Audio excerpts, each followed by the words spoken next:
नमस्कार दोस्तों, नजर दिली यूट्यूब चैनल में एक बार फिर आप सबका स्वागत। आज हम एक नए मुद्दे पर और अपने नए मेहमानों के साथ आपके साथ जुड़े हैं। हमारे मेहमानों में आज राजकुमार जैन जी, जो दिल्ली प्रेसिडेंट है एमएसएमई चैम्बर ऑफ कॉमर्स से, और साथ में नेशनल कन्वीनर है अखिल भारतीय अग्रवाल सम्मेलन के। आपका हार्दिक अभिनंदन है, स्वागत है। एक हमारे साथ अन्य गेस्ट हैं अनिल गुप्ता जी, जो सेक्रेटरी है वैश्विक काउंसिल ऑफ एशिया।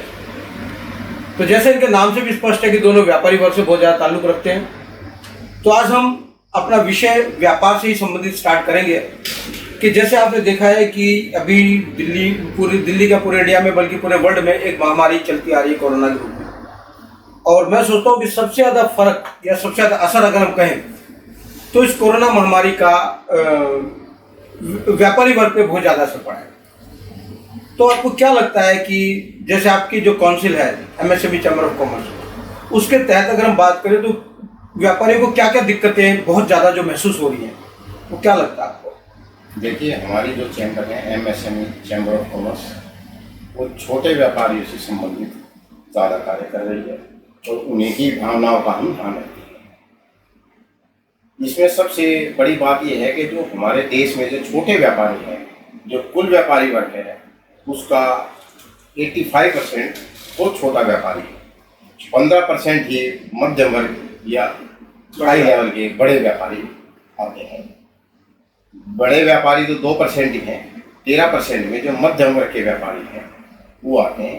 85% बिल्कुल छोटे माइक्रो व्यापारी। मतलब मध्यम वर्गीय हम किसको कहेंगे? जिसके टर्नओवर 50 करोड़ से नीचे, 100 करोड़ से नीचे, या कैसे उसको करते हैं? जिसकी टर्नओवर 5 करोड़ रुपए से ऊपर है वो मध्यम वर्ग में आ जाता है। और ऊपर कानूनी 5 करोड़ तक की जो है मध्यम। अच्छा, कानूनी भाषाएं तो अलग अलग हो सकती हैं। 5 करोड़ रुपए में कितने कमाएगा? 2%। अल्टीमेटली जो प्रॉफिट है व्यापार में 2% से ज्यादा का नहीं आता है। 10 लाख रुपए यानी 1 लाख रुपए महीने की आमदनी से कम के जो व्यापारी है वो छोटा व्यापारी कहलाता है। जिसमें 5,000 कमाने वाला भी है, 10,000 वाला भी है, यानी मैक्सिमम बताया 1 लाख रुपए तक महीना की जिसकी इनकम है वो छोटा व्यापारी है। उससे ऊपर मध्यम वर्ग आ जाता है। अब उस मध्यम वर्ग पे भी असर है, बड़े पे भी असर है, और छोटा तो बिल्कुल मतलब मैं ये कह सकता हूँ एक सुसाइडल जो स्टेज होती है उस पर खड़ा है। तो आपको क्या लगता है कि इसमें सरकार कुछ कर सकती है या करती है या कर रही है? सरकार किस एंगल से देखें? ऐसा है, सरकार को इस पैंडेमिक सिचुएशन में मैं ये तो नहीं कहूँगा कोई भी व्यक्ति कुछ नहीं कर रहा है, पर इसमें बहुत काम करने की जरूरत है। मानसिकता बदलने की जरूरत है। जो छोटे व्यापारी के लिए, जैसे बिजली का बिल, दिल्ली की बात करूँ क्योंकि मैं दिल्ली में ही मेरा ऑफिस है, तो दिल्ली में 250 रुपये पर किलोवाट एक फिक्स चार्ज है। ऑफिस बंद है, मिनिमम 2 किलोवाट का सबके पास कनेक्शन है, ज़्यादातर 3 के भी है, क्योंकि एक एसी लगा और चलना रहा 2 किलोवाट का। तो जो 500 रुपये प्लस जो टैक्स है, ऑफिस बंद है, वो उसको देना पड़ रहा है। क्यों? सरकार उसको माफ़ कर सकती है। जो यूज़ करा वो ठीक है, जो नहीं है तो जब बंदी है तो वो भी माफ़ कर सकती है। उसके अलावा सबसे बड़ी एक और बात आती है, जब व्यापारी वर्ग जैसे ही पैंडेमिक सिचुएशन से निकलता है तो पुलिस वाले खड़े रहते हैं कि जी आपने मास्क प्रॉपर नहीं लगा रखा है, आप ऐसे जा रहे हैं, गाड़ी आपने यहाँ पार्क कर दी है।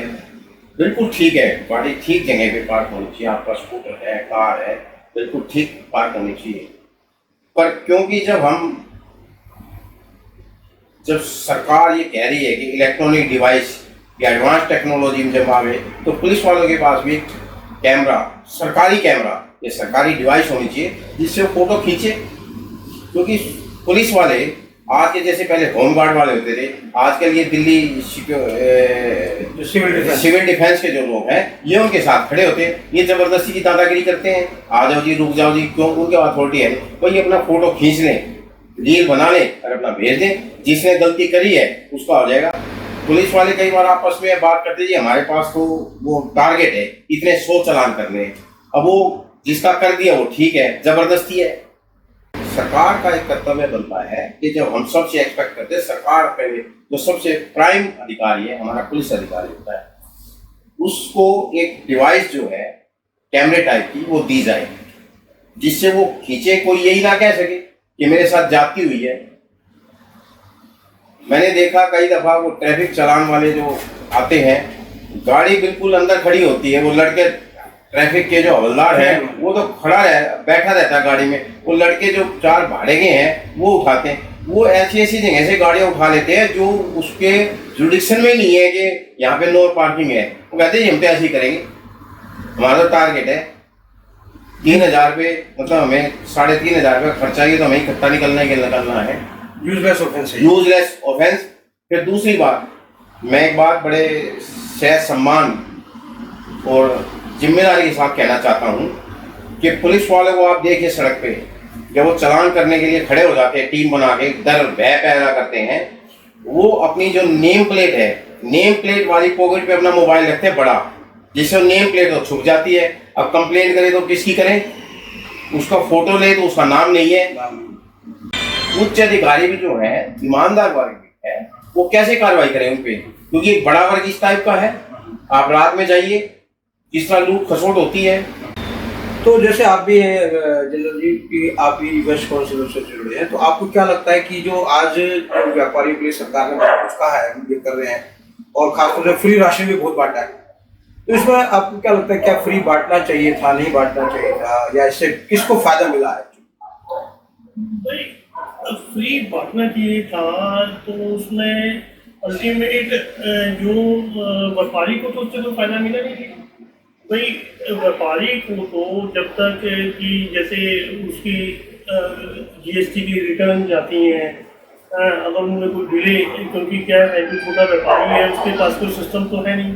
आपको क्या बायोप्रोसेस सीए भी है, तो थोड़ा सा उस लैंग्वेज में बताएं लोगों को क्या नुकसान रहा। उसमें जो जीएसटी में जो रिटर्न जाती हैं मंथली बेसिस पर, जो छोटा व्यापारी है उसके पास कोई सिस्टम नहीं है और दुकानें बंद थी, और दुकानें बंद होने की वजह से क्या है कि उसके जो स्टॉक भी एक्सपायर हुए हैं जिस पर कि कोई क्लेम नहीं कर सकता, रोटेशन भी, उसके खर्चे तो ऊपर है, व्यापारी के जितने भी लोग हैं, किराया है, जैसे किराया है जो चीज़ रहा, और इनकम के सोर्स पिछले 1 साल से कोई व्यापारी वर्ग के लिए कोई लंबे चौड़े रहे नहीं। तो सबसे बड़ी बात ये है, सरकार को इन सब चीज़ में कहीं ना कहीं देखकर व्यापारी वर्ग को कुछ रिलैक्सेशन देना चाहिए, कि जिससे कि व्यापारी वर्ग को लगे कि भी सरकार हमारे साथ खड़ी है ना। आज क्या है कि भाई उसको जो जीएसटी का टैक्स देना पड़ता है या बिजली के बिल भरने पड़ते हैं, जैसा कि जैन साहब ने अभी बताया, और सारी चीज़ें हैं। जब तक उनको उन सब में कहीं ना कहीं सरकार की तरफ से डायरेक्ट मदद नहीं दी जाएगी तो व्यापारी वर्ग को उठने में बड़ी दिक्कत हो रही है। वो उसके जो सामान दुकानों के अंदर था, वो जैसे कुछ चीज़ें ऐसी हैं जो टाइम बाउंड है, एक्सपायरी डेट है, और जैसे लॉकडाउन में दुकानें बंद रहीं तो उनकी एक्सपायरी होने के बाद वो स्टॉक जो व्यापारी वर्ग के पास था वो डेड हो गया। तो बैंक में अगर किसी ने किसी चीज़ की लोन की इंस्टॉलमेंट ले रखी है, तो अगर वो इंस्टॉलमेंट नहीं देगा तो उस पर पैनल इंटरेस्ट माफ होना चाहिए, जैसे फॉर द पीरियड ऑफ एक पर्टिकुलर पीरियड के टाइम में वो पैनल इंटरेस्ट माफ होनी चाहिए। और कुल मिला के भाई अगर सरकार अगर थोड़ा सा भी ध्यान डायरेक्ट व्यापारियों की तरफ दे तो व्यापारियों को इन सब में अपने आप को उठाने में काफ़ी हेल्पफुल रहेगा। आपको क्या लगता है, आपके एमएसएमई चैम्बर ऑफ कॉमर्स इस बारे में क्या आप सोचते हो कि जो जीएसटी, जैसे भी बताया जनरल जी ने कि जीएसटी हो गया या टैक्सेशन हो गया, तो सरकार से विनम्र निवेदन है, दिल्ली सरकार से, केंद्र सरकार को, जो जीएसटी रिटर्न में जो पेनल्टी है वो बेवकूफ़ होनी चाहिए। किसी ने टैक्स टाइम पर नहीं भरा तो उसका इंटरेस्ट, और उसको कहें कि भाई आप भरें टैक्स भरें, डाटा उनके पास है नहीं, सब कुछ सिस्टम, आदमी मायूस हुआ पड़ा है, उसका काम करने का मन नहीं करता, तो वो सारी चीज़ें उसको बेवकूफ़ हों और वो रिटर्न अपनी भरे, देर से भर दे टैक्स भर दे, हिसाब ना टैक्स तो भर दे, और उसको बेवकूफ़ होना उसको चाहिए। दूसरी बात, व्यापारियों में एक बात घर कर गई है कि जो हम सरकार कहती है 80 करोड़ लोगों को हमने अनाज और पानी पहुंचाया, बिल्कुल ठीक, बहुत अच्छा काम है, पर किन लोगों को पहुंचाया? क्या वो 80 करोड़ लोग एलिजिबल हैं उसको प्राप्ति के लिए? शराब खरीदने के ठेके पे आप जाइए, लाइन किन लोगों की लगी है? शराब खरीदने के लिए पैसे हैं, अनाज के लिए पैसे नहीं है। क्यों नहीं उसको आधार कार्ड के साथ जोड़ा जाता जो खर्च को है? जी मैं पूछने वाला था। मैं ये क्वेश्चन है कि उसको आधार से तो पता लग जाएगा किसको जरूरत है किसको नहीं। शराब खरीदने के लिए पैसे हैं, अनाज के लिए मैं गरीब हूँ। अब व्यापारी कहाँ जाए? व्यापारी ना तो लाइन में लगना चाहता।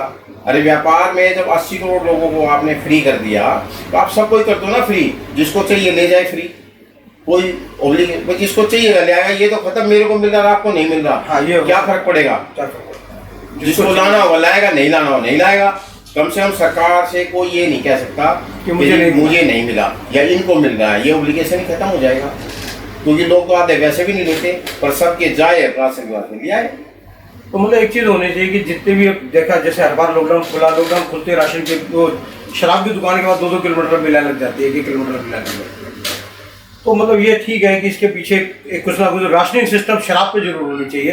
आधार कार्ड से कनेक्टेड कर दे तो शायद राशनिंग सिस्टम इसलिए होनी चाहिए, सरकार को पता है कि हमारे देश में शराब पीने को व्यसन माना गया है सामाजिक रूप से। और बुराई हम छिप कर पीते हैं, ज़्यादातर लोग इसको चोरी छिपे बच्चों से परिवार से छिप कर पीते हैं। तो भाई शराब किस लिए चाहिए? अगर वो शराब खरीदने के पास उसके बाद पैसे है तो राशन खरीदने के लिए पैसे नहीं है, तो राशन खरीदने के लिए पैसे नहीं है। बांटना नहीं चाहिए फ्री हिसाब से। बिल्कुल भी मैं इस बात से सहमत हूँ, बांटना चाहिए, सबको देना चाहिए, अमीर हो या गरीब। कितना अनाज ही तो खाएगा, वो तो टैक्स दे रहा है। अब जहाँ तक सरकार, इसी संदर्भ में मैं एक सरकार के समर्थन में एक बात कह रहा हूँ। सरकार ने पेट्रोल कर दिया 100 रुपये से ऊपर। मैं कहूँ 100 रुपये क्यों, 110 रुपये करो ना, सबको दो, फैसिलिटी इक्वल दो।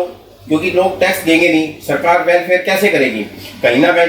अब पेट्रोल डीजल एक ऐसी चीज़ है जो जितना आदमी यूज़ करता है उसको टैक्स चला जाता है। बिल्कुल सरकार को टैक्स तो चाहिए हमारे वेलफेयर के लिए। वो कहीं ना कहीं एक ऐसा सिस्टम लाए तो सबको देना पड़े। पेट्रोल में, डीजल में जिसका जितना हक है वो उसको देना पड़ता है। ज़्यादा इस्तेमाल करता है ज़्यादा टैक्स, कम इस्तेमाल करता है कम टैक्स।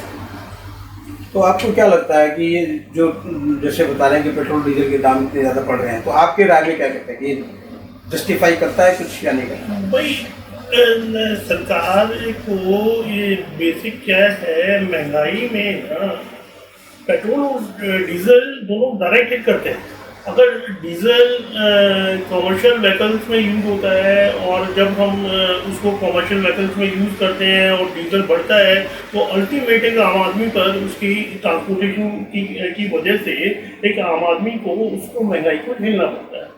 एक लेवल पे जैसा कि भाई हम देखते हैं कि जो केंद्रीय सेंट्रल गवर्नमेंट है और स्टेट गवर्नमेंट है, भाई उनका जो टैक्सेस इतने ज़्यादा हैं और उस प्राइस का मोटा मोटी 2/3 तो टैक्सेस में होता है। अगर 3 रुपये पेट्रोल का रेट है तो उसमें 2 रुपये के टैक्सेस हैं। तो सरकार को ये भी ध्यान रखना चाहिए कि भाई अभी सरकार जो टैक्स वसूल करती है या बैलेंसिंग करती है हर चीज़ की, तो उसको ध्यान बिल्कुल रखना चाहिए। पर्टिकुलरली डीजल की कीमतों को भाई उसका असर बाजार भाव पर ना पड़े, क्योंकि डीजल बढ़ने से ट्रांसपोर्टेशन की कॉस्ट बढ़ जाती है। ट्रांसपोर्टेशन की कॉस्ट बढ़ने से क्या हो जाता है कि आम आदमी को महंगाई झेलनी पड़ती है। तो इन सब जो बेसिक चीज़ें हैं सरकार को उनकी तरफ ध्यान देना चाहिए। मतलब जैसे अब की बार इस पैंडेमिक में तो ऐसा लगा कि हम इतना बड़ा कंट्री, पूरे वर्ल्ड में हमारा नाम है, भारत का नाम है, उसके बाद हम अपने लोगों को एक तरह से हेल्थ सिस्टम हमारा चरमरा गया।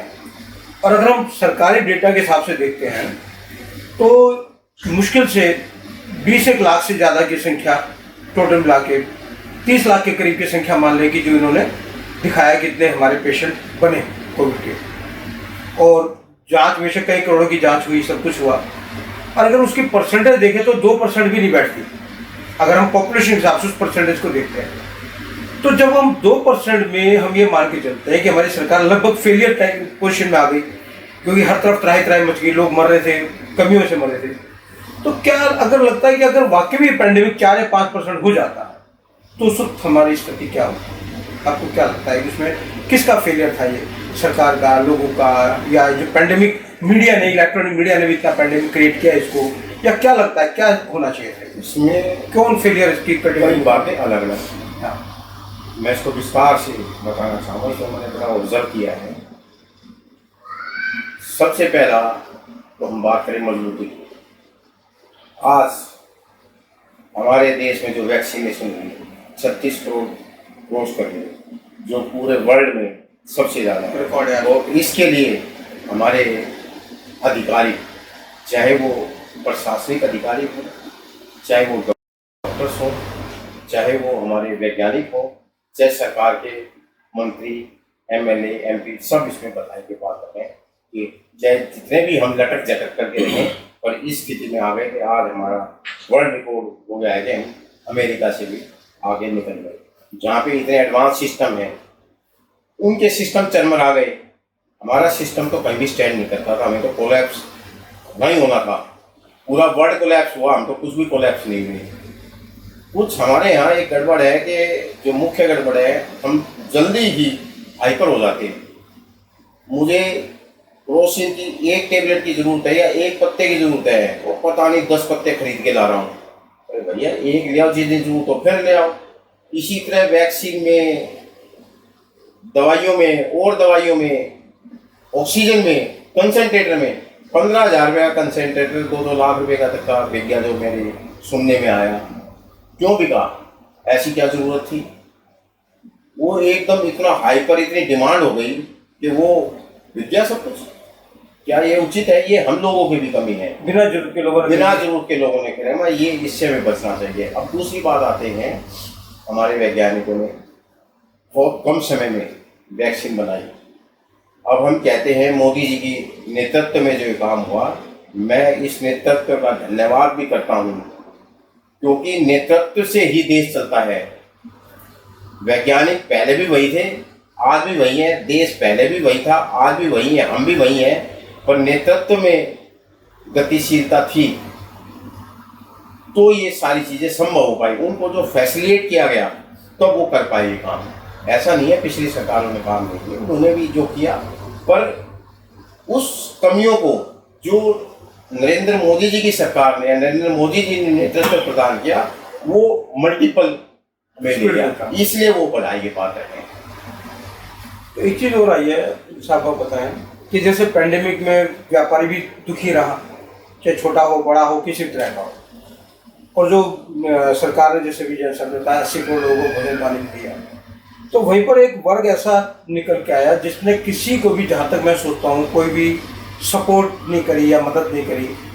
वो वर्ग है सारा अध्यात्म वर्ग, स्कूल वर्ग। जितने भी स्कूल हैं इंडिया में, और ख़ासतौर से दिल्ली की अगर मैं बात करूँ, तो पिछले 1-1.5 साल से बच्चा एक भी दिन स्कूल नहीं गया। और इस बार तो जो मैं सुनने में आ रहा, लोगों से हमारी बातचीत होती रहती है कि इस बार तो उन्होंने बेइंतहा फीसें उन्होंने पेरेंट्स से, अभिभावकों से वसूल की। और वो बताते हैं कि अब तो उन्होंने क्या किया, सुप्रीम कोर्ट का एक वर्डिक्ट साथ में फीस के साथ लगा के भेज रहे हैं कि सुप्रीम कोर्ट ने हमें कहा है कि आप फीस अपनी जैसी मर्जी वसूल सकते हो। तो क्या ये लगता है कि क्या उनको, सरकार को इसमें हस्तक्षेप करना चाहिए या नहीं करना चाहिए, या क्या हुआ इसके पीछे? आदरणीय श्रीमती शीला दीक्षित जी ने 2001 में ये एक सिस्टम बनाया था स्कूल की फीस बढ़ाने का। सन 2001 की बात है, मैं उससे पहले भी सहमत नहीं था, आज भी सहमत नहीं था। सरकार को बच्चे से फीस नहीं लेगी, स्कूल फीस नहीं लेगा, टीचर्स को सैलरी कैसे देगा? सरकार को सीधा सीधा करना चाहिए। सरकार बच्चों से, सरकार के ऑर्डिनेंस के माध्यम से स्कूल फीस तो वसूल कर रहे हैं, टीचर्स को फीस नहीं दे रहे हैं। सरकार को करना चाहिए जो फीस का फंड आए उसमें से टीचर्स को पूरी सैलरी मिले, और उसके जो मिनिमम जो बिल्स हैं, जैसे टेलीफोन का बिल है, बिजली का बिल है, पानी का बिल है, स्टेशनरी के बिल है, और जो अदर एक्सपेंसेस है, कंप्यूटर में जो मेंटेनेंस है या कंप्यूटर की इंक है, या जो भी रूटीन खर्चे हैं, जो एक्सपेंसेस है, वो लेके उसको डिवीजन करें, उसमें 20% एक्स्ट्रा ले ले कि भाई कभी कोई चीज़ कम पैसी हो जाए तो वो लेके फीस उतनी वसूल करे। बच्चे ने फीस पूरी दी, टीचर्स को फीस नहीं मिली, टीचर्स को तनख्वाह नहीं मिली, तो फीस गई कहाँ? इसका सरकार को अधिकारियों का ध्यान ही नहीं है, क्योंकि सरकार तो अधिकारी, सरकार का मतलब मेरा अधिकारी वर्ग से यही है, अधिकारी वर्ग का काम है, प्रशासनिक का काम है, प्रशासन का कार्य है वो इन चीज़ों को देखे कि टीचर्स को फीस मिले, उतनी फीस बच्चों से वसूल करी जाए डिवीज़न करके, कि जो एक सिस्टम है। क्योंकि इसमें एक चीज़ और देखने में आई है कि इन्होंने स्कूल वालों ने बहुत सारे टीचर्स को निकाल दिया, खासतौर से पब्लिक सेक्टर के स्कूलों में। अपने स्टाफ को तो कर दिया 30%, 35%, क्योंकि ऑनलाइन काम चलना है, स्टाफ की जरूरत नहीं है, एक टीचर ही बैठ के कई हज़ार बच्चों को ले सकता है। और उसके बाद भी फीसों में इजाफा कर दिया। पिछली बार तो थोड़ा बहुत उन्होंने रिलैक्सेशन दिया था, इस बार तो उन्होंने एनुअल चार्जेस, पुराने चार्जेस, दिमाग चार्जेस, जो भी चार्जेस लगा सकते थे। सुनने में आया कि एक स्कूल वालों ने 35-40 हज़ार रुपये तक के बच्चों से वसूला, जबकि बच्चों ने एक दिन भी आज तक भी पिछले 1.5 साल में स्कूल की बाउंड्री की शक्ल दी थी। मैंने अभी आपको एक बात बताई कि सरकार अपना एक एक्सपेंडिचर अकाउंट बनाए कि मेरी ये टीचर्स की तनख्वाह है, ये मेरी मेंटेनेंस, कुल मिला के जिस मेंटेनेंस का एक्सपेंसेस है कि भाई ये मेरी बिल्डिंग का मेंटेनेंस है, बिल्कुल मेंटेनेंस की जरूरत होती है, उसका खर्चा बनाए, उसको डिवीजन कर दे। असल में जो होना क्या चाहिए, हम अगर किसी बच्चे से 100 रुपये लेते हैं तो हमें जो सरकार की मॉनिटरिंग कमेटी है या एजुकेशन की जो मॉनिटरिंग कमेटी है वो उसमें से भाई ये असेस करे कि भाई 15%, 20% मेंटेनेंस में जाए और भाई 80% स्कूल की फीस में जाए। और अगर वो कोई भी स्कूल की कमेटी अगर फीस बढ़ाती है तो वो लॉजिकली सबसे पहले कि भाई वो बताए कि भाई मेरा यहाँ पे एक्सपेंडिचर ज़्यादा हो रहा है और उसको करे। ऐसा नहीं है कि भाई वो ये कहे कि भाई हर साल में 10% की फीस बढ़ा रही हूँ या वो कर रहा हूँ। वजह क्या है कि आम आदमी आज जिन हालातों से गुजर रहा है ना जी, वो अपने डेली एक्सपेंसेस के लिए जूझ रहा है। और बच्चों के लिए जो एजुकेशन का जो पार्ट है, क्योंकि एक प्राइमरी पार्ट है, वो ड्यू टू जो ये प्राइवेट स्कूल के लोग जो ये फीस बढ़ा देते हैं कि वो कर देते हैं, तो इन सब वजहों से वो उस पर एक फाइनेंशियल मध्यम वर्ग पर एक फाइनेंशियल मार और पड़ रही है बच्चों को की एजुकेशन फीस। तो एक चीज़ और, जैसे अभी 2 बच्चों की पॉलिसी के ऊपर बात चल रही थी, तो जहाँ तक मैं सोचता हूँ कि बहुत सारे जो हमारे सरकार के इंफ्रास्ट्रक्चर्स हैं वो शायद इसलिए भी चरमरा जाते हैं क्योंकि बहुत सारे फैमिलीज में ऐसे 2-2, 4-5, 10-10 बच्चे तक भी हैं और वो सभी को फैसिलिटी, फ्री वाली फैसिलिटी सभी को दी जा रही है। तो क्या ये होना चाहिए कि 2 बच्चे या कम बच्चे, इस टाइप की पॉलिसी की कुछ सरकार को इसके ऊपर वर्किंग करनी चाहिए? इससे मेरा स्पष्ट मत है कि जो भी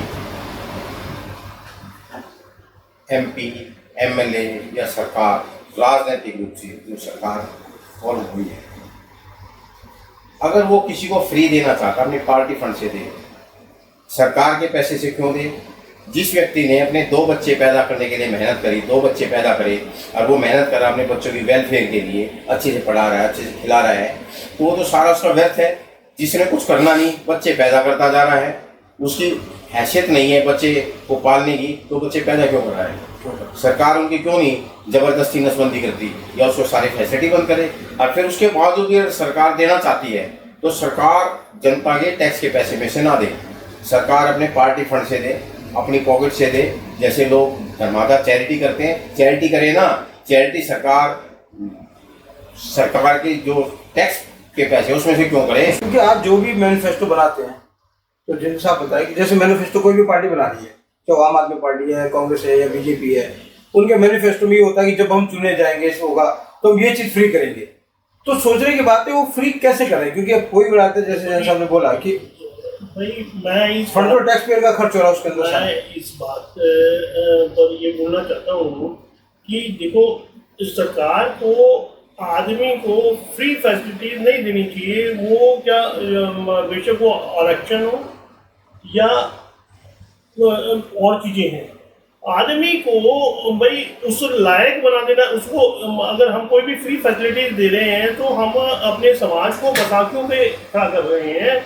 हमें कहीं ना कहीं है ना जी, उसके लिए ऐसी फैसिलिटीज प्रदान करें कि भाई वो सक्षम हो। जैसे रोजगार के हम ना फ्री राशन दे रहे हैं, उसकी जगह आप रोजगार के साधन उपलब्ध कराएं और उसको राशन दें कि भाई हम ना आपको ये रोजगार करेंगे तो उसके एक तो वो श्रमिक है, उसको उसको काम भी मिलेगा और वो राशन भी। लेकिन क्या है, जो भी राजनीतिक पार्टियां हैं या जो भी सरकार का सिस्टम है, अब जो ये आरक्षण का है या ये फ्री का है, वो अल्टीमेटली हमारी इकोनॉमी को, जैसे कि भी मोदी सरकार ने सब्सिडी को बंद किया, ये बहुत ही अप्रिशिएबल पॉइंट है कि भाई सब्सिडी लेने से क्या है कि भाई वो मार्केट की जो चीज़ें हैं वो एक्चुअल रेट पे आपके पास आ रही हैं। अगर आपकी बाइंग कैपेसिटी है तो आप लें, और बाइंग कैपेसिटी नहीं है तो ना लें। सेम मैं ये कहता हूँ कि भाई आरक्षण हुआ या ये जो फ्री की जो भी ये फ्री लाइट है दे देते हैं, फ्री वो दे देते हैं, इससे बढ़िया ये सरकार कुछ ऐसी पॉलिसीज लाएं जिससे लोगों की इनकम बढ़े, लोग सक्षम हो, उन सब चीज़ों को एक फेयर प्राइस पे लेनी। कुल मिला के लोगों को, सरकार को रोजगार की तरफ ज़्यादा ध्यान देना चाहिए बनिस्पत इस पे कि फ्री बांटा जाए। एक बात और कहना चाहता हूँ मैं इस विषय में, मैं खास तौर पर दिल्ली की बात कर रहा हूँ। जैसे बाजार में जाएं, फल की सब्जियों की रेडियाँ लगती हैं ज़्यादा, फल की सब्जी की दुकान में कम है रेडियाँ। आप वहाँ पे जाके देखिए, ये जो रेडियाँ हैं एक व्यक्ति की है या 2-4 व्यक्तियों की है, कुछ रेडियाँ सबकी इंडिविजुअल है, तो उन्होंने 100 रुपये में, 200 रुपये में वो एक मजदूर की तरह वो बच्चे खड़े कर रखे हैं बेचने के लिए, रेट वो तय करते हैं। तो क्यों नहीं सरकार एक ऐसी पॉलिसी लाती जो रेडी का है, जिस प्रकार से दिल्ली में 3 व्हीलर के लाइसेंस इंडिविजुअल में दे गए, तो रेडी का लाइसेंस भी फीस लेकर उसको रेगुलराइज किया जाए, उसको जगह बताया जाए यहाँ खड़ा रहेगा। जो ये पुलिस के व्यक्ति हैं या एमसीडी के व्यक्ति मैं देखता हूँ वो रोज इकट्ठे करते हैं पैसे, 50 लाख 20 50 लाख 100 रुपये, इसका जैसा भी है, क्यों ना वो सरकार के पास पैसे आए, रेडी से 50 रुपये लेने, भैया 50 रुपये दे, अपना लाइसेंस ले, पर डे का लाइसेंस है, खड़ा रहेगा तो 50 रुपये तेरे को देने, रसीद कटनी है, या इकट्ठे ऑनलाइन पेमेंट करे, जिससे सरकार को भी रिवेन्यू आए और वो भी स्वाभिमान से जी सके, कोई ग्रुप को ना जागे।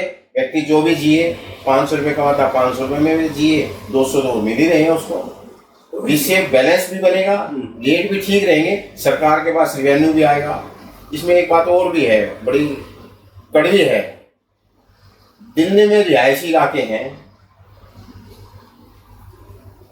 उसके फिक्स मैप है मकान बनने के, अगर आप उससे जरा सा भी इधर उधर हिलते हैं तो सरकारी अधिकारी या कर्मचारी वर्ग के लोग आते हैं, भैया ये आपने लैंड डाला पैसे दो। जब सारी दिल्ली ऐसे ही डेवलप हो गई तो उससे क्यों ना ऑफिशियल रूप से पैसे चार्ज किए जाएं, जो वो अधिकारी या उनके जो बेलदार टाइप के जो लोग घूमते रहते हैं उनसे क्यों नहीं कहा जाए कि भैया तुम सरकार में पैसे जमा कराओ। टोल में आता है दिल्ली, तो उस हिसाब से स्ट्रक्चर बने, उसको चेक करें, वो अधिकारी जो है वो चेक करें, बस इतना ही काम रहे, बाकी जो मर्जी चलता रहे। क्यों नहीं उसके फीस लें, वो उनकी जेब में जाता है तो वो क्यों नहीं सरकार के रिवेन्यू में आए। और एक और बात, ये सड़कें सारी टूटी फूटी रहती है, उनको लैंटर नजर आते हैं, क्या उनको ये नहीं नजर आता है ये सड़कें टूटी हुई हैं, इससे कितना रिवेन्यू लॉस होता है। गाड़ियाँ आती हैं, गाड़ी ब्रेकेज होती हैं, पेट्रोल ज़्यादा लगता है, डीजल लगता है, लोग रोड टैक्स देते हैं, क्यों नहीं वो सड़कें ठीक कराते हैं। उन बेलदारों को या जो एमसीडी के या पीडब्ल्यूडी अधिकारियों को इस सड़क पे नजर नहीं आते टूटे फूट, वो तो उनको नजर नहीं आएंगे। लैंटर या कोई भी कंस्ट्रक्शन वर्क उनको तुरंत नजर आता है, क्यों नहीं उन पर एक्शन लिया जाता। जब सरकार को रोड में गड्ढे मिलते हैं या टूटी फूटी जो फैसिलिटी नहीं है उस पर भी एक्शन लिया जाए कि भैया तुम यहाँ चेक करते हो, क्या चेक करते हो। ये एक्शन होना चाहिए, क्योंकि ये लोगों के टैक्स के पैसे से तनख्वाहें मिलती हैं, उनको बैठ के घर से नहीं मिलती हैं। बिल्कुल बिल्कुल बिल्कुल। और इतनी मोटी मोटी तनख्वाहें हैं, जिस कारण से बैंक हमारे इंडियन बैंक हैं, प्राइवेट बैंक क्यों पनप गए। इंडियन बैंक के लोगों ने काम नहीं करा तो प्राइवेट बैंक हो गए। जो फैसिलिटी प्राइवेट बैंक देता है सरकारी नहीं देता, इसलिए बंद हो रहे हैं। हमारी नवरत्न कंपनियां क्यों बिक रही हैं, ये इसीलिए बिक रही हैं कि वहाँ पे जो काम होना चाहिए, जो फैसिलिटी है वो नकारा लोगों के हाथ में आ गई। MTNL बंद होने के कगार पर है, क्यों है बंद होने के बाद? जियो जैसी फ्री बांट रही है फिर भी प्रॉफिट में है। जियो, रिलायंस और बहुत सारी कंपनियां, जियो को तो मैंने एक अकेला नाम ले दिया क्योंकि ये ज्यादा पॉपुलर है, सबसे सस्ता है, क्योंकि इसने लीड करके देश में सबसे टेक्नोलॉजी में सबसे फ्री बराबर कर दिया टेलीफोन हमारा, इसलिए जियो का नाम याद आता है या रिलायंस का नाम याद आता है। क्यों नहीं हमारी सरकारी कंपनियां उसको कम्पिटिट कर पाई? तो ये हमारा नकारापन है, हमारे अधिकारियों का नकारापन है, जो पैसे तो हाई लेते हैं और काम के नाम पर सरकारी कंपनियां इन्होंने बिकवा दी काम ना करने की वजह, अपनी अक्षमता अकर्मण्यता की वजह से। क्यों नहीं इन पे सरकार एक्शन लेती? अच्छे वर्ग के लोग भी हैं, पर अल्टीमेटली रिजल्ट क्या है? अच्छे लोग कितने हैं? वो किस से लड़ेंगे, किस से काम? उनको तो अपने घर चलाने हैं। कुल मिला के हम ये कह सकते हैं कि बहुत से जो सरकारी अधिकारी हैं, इसके पीछे सरकार है, सरकार के बहुत से अधिकारी, खासतौर से जो अपनी सोच बदलनी पड़ेगी, उनको अपनी सोच बदलनी पड़ेगी और सरकार के नुमाइंदों को भी, लोगों को भी उनकी सोच, अपनी सोच बदलनी पड़ेगी, ताकि वो ढंग से लोगों के साथ, अपने अधिकारियों के साथ काम करवा पाए, क्योंकि काम ना करवाना भी एक बहुत बड़ी अकर्मण्यता है। तो मेरा मानना है कि आज की चर्चा बड़ी अच्छी रही। तो आपसे सबसे निवेदन है कि आप ये हमारे चैनल देखते रहिए, सब्सक्राइब कीजिए, लाइक कीजिएगा, ताकि हम और भी अच्छी अच्छी चीज़ें आपके सामने पेश कर सकें। नमस्कार, जय हिंद, जय भारत। धन्यवाद।